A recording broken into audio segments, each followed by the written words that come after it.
आज लाल कृष्ण आडवाणी की बहुत बात हो रही है। बीजेपी के वो नेता भी आडवाणी के बारे में अच्छी अच्छी बातें कर रहे हैं जो मोदी युग में आडवाणी के बारे में कुछ भी कहने तक की हिम्मत नहीं दिखाते थे। लेकिन आज जब आडवाणी को भारत रत्न देने का ऐलान हुआ है तो लाइन से कतार से बीजेपी के नए पुराने सभी नेता आडवाणी को युग पुरुष, महापुरुष और न जाने क्या क्या कहने लगे हैं, उन्हें किन किन नामों से संबोधित कर रहे हैं। आडवाणी को भारत रत्न मोदी ने क्यों दिया, सवाल सबको चक्कर में जरूर डालेगा, क्योंकि ये वही आडवाणी हैं जिन्होंने पीएम बनने में मोदी का रास्ता रोकने की एक समय पर कोशिश भी की थी। और ये बात किसी से छुपी नहीं है कि आडवाणी और उनके लोग चाहकर भी मोदी का रास्ता नहीं रोक पाए थे। और जब नरेंद्र मोदी पीएम बनकर गए तो एक एक करके आडवाणी उनके लोग साइड होते गए। पिछले 10 साल में हालात ये हो गए हैं कि आडवाणी के गाए बगाए की कोई खबर आती है। मोदी के पहले 5 साल में आडवाणी सांसद भी रहे, लेकिन फिर भी उनका जो टिकट था वो काट दिया गया। अब तो आडवाणी की काफी उम्र हो गई है, वो 96 साल के करीब हैं, लेकिन बीजेपी चाहती तो 10 साल पहले उन्हें कोई बड़ा रोल, बड़ा पद तो दे सकती थी, राष्ट्रपति या कुछ और बना देती, क्योंकि आडवाणी की सेहत तब तो ठीक ठाक चल रही थी। और जब बाइडेन 81 साल की उम्र में अमेरिका के राष्ट्रपति बन सकते हैं, मलेशिया में मोहतार मोहम्मद 90 साल की उम्र में पीएम रह सकते हैं, तो फिर आडवाणी की उम्र की बात करके उन्हें साइड क्यों लगाया गया? इसका सीधा कारण यही है कि मोदी युग में बीजेपी उनके किसी रोल को कोई जगह नहीं देना चाहती थी।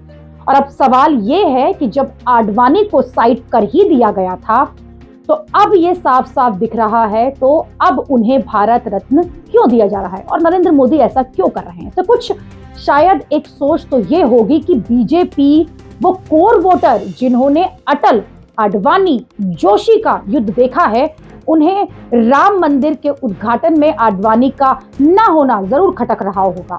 राम मंदिर के उद्घाटन में आडवाणी को बुलाने को लेकर तो ये कहा गया था कि उन्हें न्योता तो दिया गया है, लेकिन उनसे कहा गया है कि वो राम मंदिर के उद्घाटन में न जाएं, क्योंकि वहां ठंड बहुत ज्यादा है। खैर ये बात आई और गई हो गई, लेकिन जो राम मंदिर के उद्घाटन में नहीं दिखा, जिसकी वजह से मंदिर आंदोलन चला था और ये बड़ा राजनीतिक मुद्दा उस समय बन गया था, वही मंदिर के उद्घाटन में नहीं गया और अब उन्हें भारत रत्न दे दिया गया। तो बहुत अजीब सी बात तो कहीं ना कहीं लगती है। पुराने वोटर्स जो हैं वो ये समझना चाहते हैं कि मोदी सिर्फ अपने बारे में नहीं सोचते हैं, पुराने नेताओं का भी ख्याल रखते हैं। कारण ये हो सकता है कि दूसरा जो कारण है वो ये भी हो सकता है कि 2024 का जो चुनाव है ध्रुवीकरण की तरफ ले जा सकता है।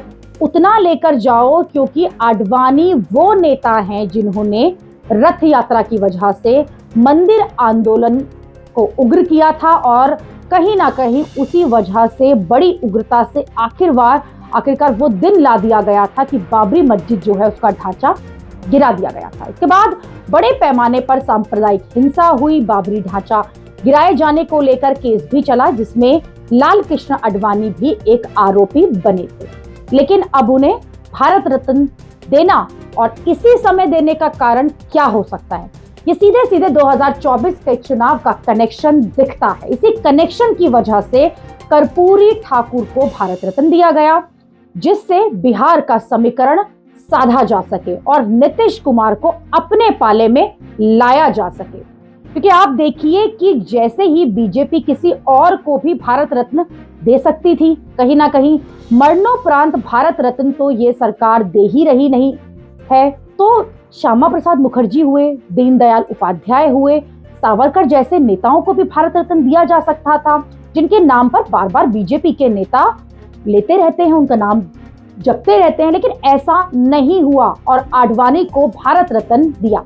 तो साफ साफ ये दिख रहा है कि इसका 2024 के चुनाव से ही कनेक्शन हो सकता है।